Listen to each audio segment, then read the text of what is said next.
and welcome back to more Civilization 4 Caveman2Cosmos with me, Idiotically, tutorializing the game. So I was trying to figure out what I'm going to do for the next like however many episodes, and I got a suggestion from Majinbuu, who is also another Caveman2Cosmos streamer. He suggested that I do 5 turns for every 50. So do 5 turns on recording 5 turns, and don't record 45 turns, and then come back for 5 turns explaining what I did and what my future plans are for the next 45 turns. I like that idea actually, and I believe that I will actually do that. In this episode, we are actually going to explain the properties within a city. I'm going to go into fairly high detail of the properties, and then I'm going to go through 5 turns, and then I will come back at turn 150.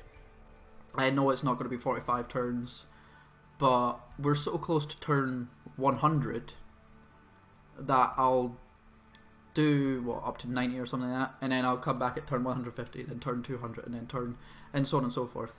And then yeah, that'll probably be the best thing for me to do. It helps unless there's a big civic swap that I have to do. Anyway, let's continue with the actual tutorial. So for the properties side of things, there is disease, crime, and education. Water pollution, air pollution, flammability, and tourism are all much later game problems. Flammability can be annoying more than anything else. Disease, crime, and education are 3 major factors in this game, however. So let's go through each individual property one at a time. So disease is determined by how many disease producing buildings you have, how much population you have, and how many disease fighting buildings you have. The higher your disease goes, the more unhealthy your city gets, the more unhappy your city gets, and the less hammers your city produces. As you can see here, we have the disease of the common cold, which occurs at above 25 disease. It gives us +1 on happiness, +1 on health, and -1% hammers. So if you look at how many hammers we're producing 10. Right now we're producing 10. -1 of that isn't much. It's 0.1 hammer. But once we get to 100 hammers, that is 1 hammer which is being consumed by disease. There are many more diseases down the tech tree, so the further down the tech tree you go, the more diseases will arrive. The same with the higher your the larger your city gets, the more diseases will arrive. I'm actually trying to find some of the diseases right now to showcase some of the more harsh diseases. I personally don't 100% remember where they all are.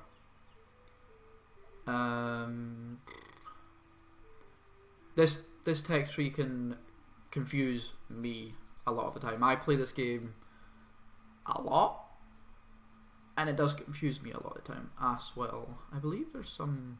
Is there any diseases here? No.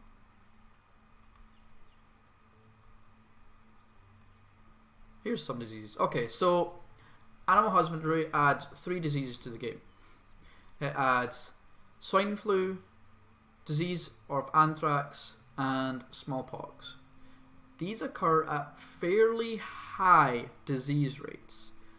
However, you can see the effect right here. So above 200 disease, you get +3 on happiness, +3 on health, minus 3% food, minus 4% hammers, and minus 1% commerce. These stack, by the way.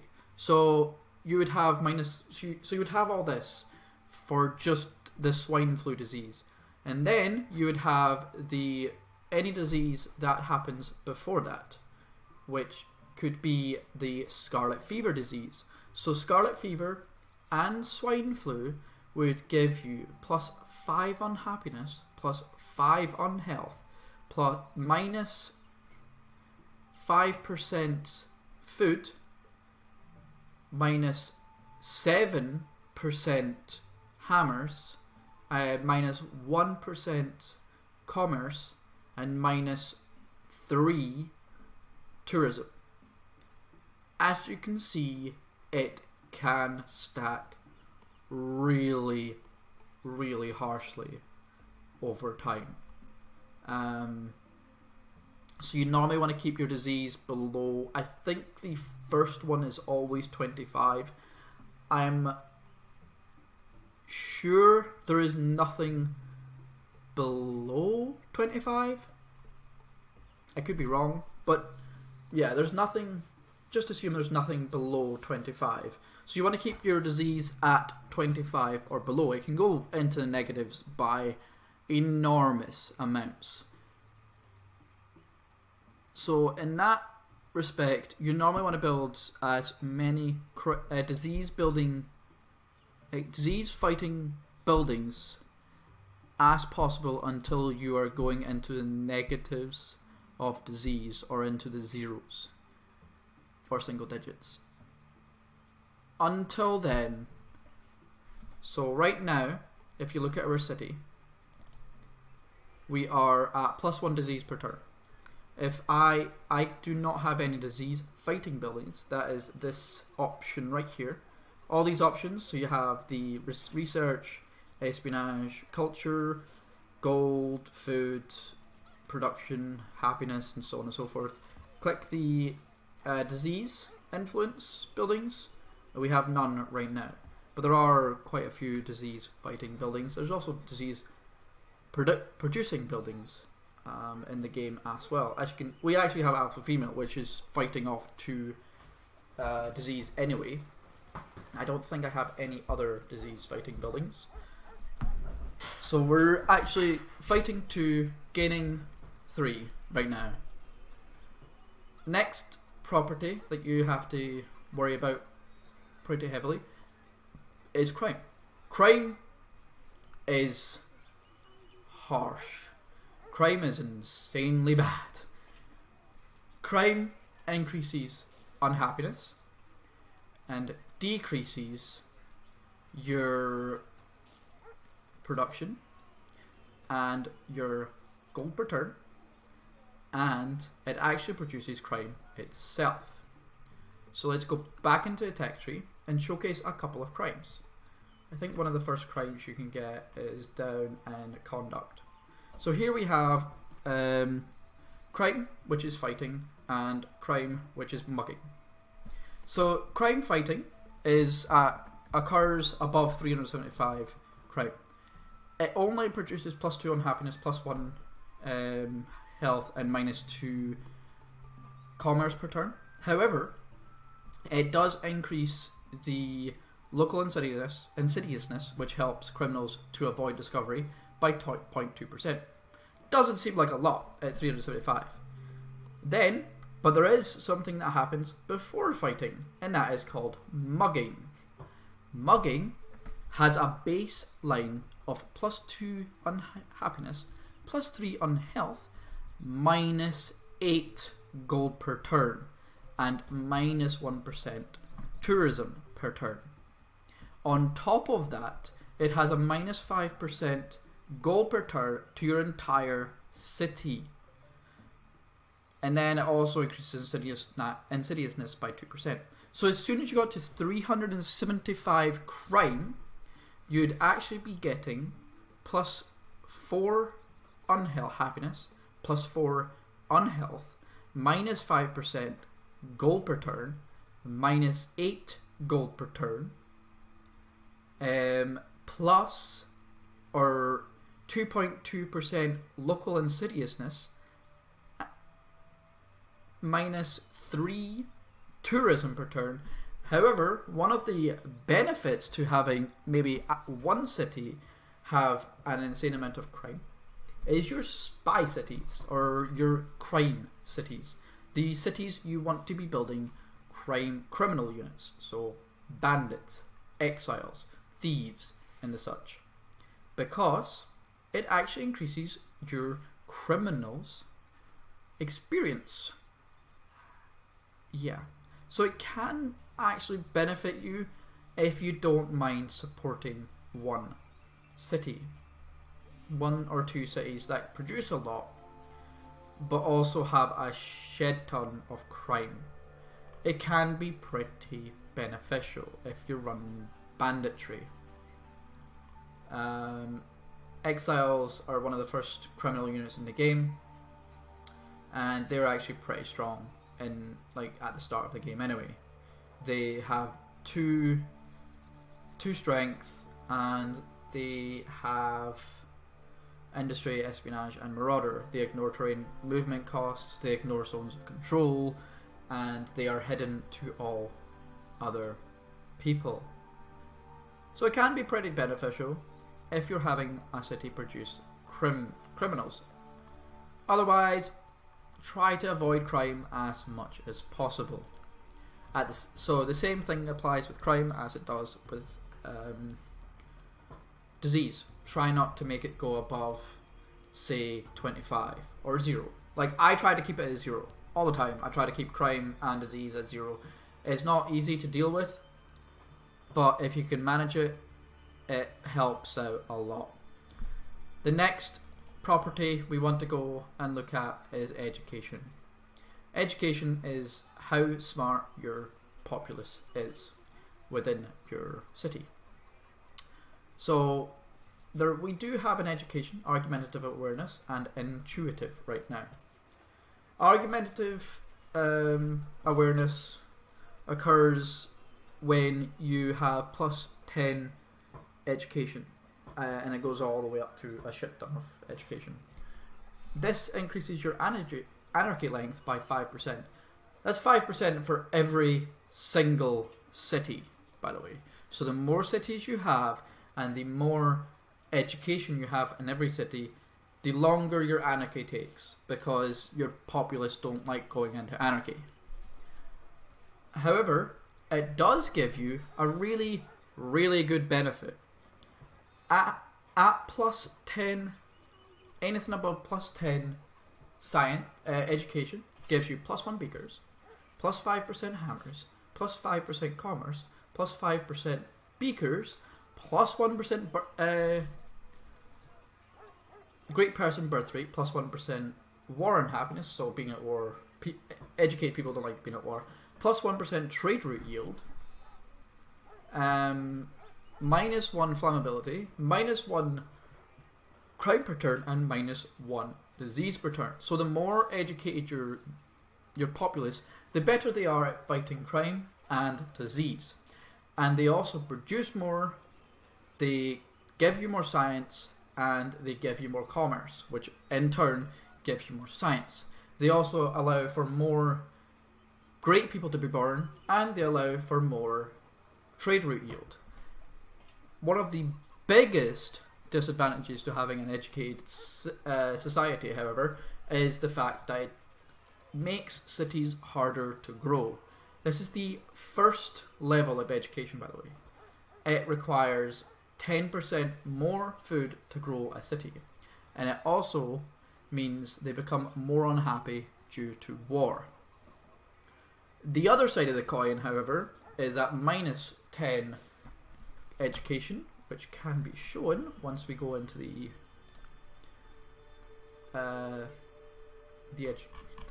research tree, and let's go up to, say, sedentary lifestyle, because that is the first tech we can actually see where you get a new education type. For every single age, there's a new education type. So, here we are. We have Foolish, Brilliant, and Anarchy Length, which is cumulative. So you would have 5% Anarchy Length for being plus 10, and you would have another 5% Anarchy Length for being at plus 25. So you would actually have plus 10% Anarchy Length. So your Brilliant increases everything again, even more, and it also gives you more free specialists, and it also gives you more trade route yield, more great general emergence, more great people emergences, so on and so forth. However, on the other side of the coin, so it occurs at the opposite end, so minus 10, minus 25, and so on and so forth. Everything that is a benefit of being more educated is actually a negative of being less educated. So you produce less, you get less science, you get less commerce, you get less great people emergence, you get less great general emergence, you get less specialists, you get less trade route yield, you get more crime, more commerce, more flammability. However, your cities grow faster, and they also prefer war. So if you don't mind running a civilization on high crime, high cities, or high population limit, and constantly at war, I would suggest if you run your civilization like that, go ahead and not care about education. Otherwise, try to keep your education at the highest possible positive. Yeah.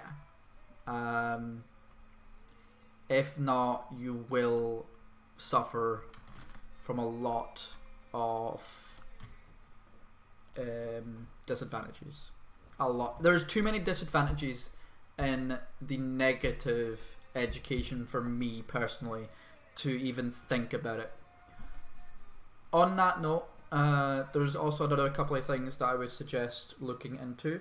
Try not to ever make your city go above size 7 until you get to so sedentary lifestyle, you want your cities to get to maybe size 6. The next era, which is classical lifestyle, you don't want your cities to go above size 7. Once they get to medieval lifestyle, you want your cities to go to a maximum of, say, size 13. After medieval lifestyle, however, once you start getting to, say, the Renaissance era, you should not care. Once you get to Renaissance era or lifestyle, then you can get to the point where you're like, you know what, I actually don't mind how big my cities get, because I can fight all the crime in the world, all the disease in the world, I can give myself as much education as I possibly want. Because the more people you have, the more unhealthy, the more crime, and the more dumb, idiotic your city gets. So yeah, as I said, it really depends as well if you think you can support a high crime rate. Yeah, I know. If you can support a high crime rate, and you can support a very, very, very low, there's so many disadvantages. But if you want, you can actually have a city specifically for crime. That is fine. Try not to do it in every single one of your cities, or else your economy will collapse. Your whole entire civilization will collapse. There's no ifs or buts about it. It will collapse. Yeah, so there you are. The properties that are the most important things in the game. There's other properties. There's air pollution, water pollution, flammability, and tourism. Each of those affect your civilization in a different manner. The higher your flammability, the more likely you are to have a random event where your building is burned down. The higher your air and water pollution are, actually affects the game later on, once you get into the Renaissance beyond era. Your tourism, higher tourism actually gives you more money. but at the same point, it also gives you more crime and more disease. I prefer higher tourism within the cities, but that is personally what I prefer. So yeah, I will see you all in the next episode, where we will go through 5 turns, and then I will discuss what I'm planning to do for the next 45 turns. And yeah, I hope that helped anyone who is planning on playing Caveman2Cosmos and had no idea what the properties were all about. To reiterate what I said, try and make sure your cities don't become high crime filled, high disease filled, low educated cities. Thank you all for watching, and I'll see you all next time. Have fun everyone, and goodbye.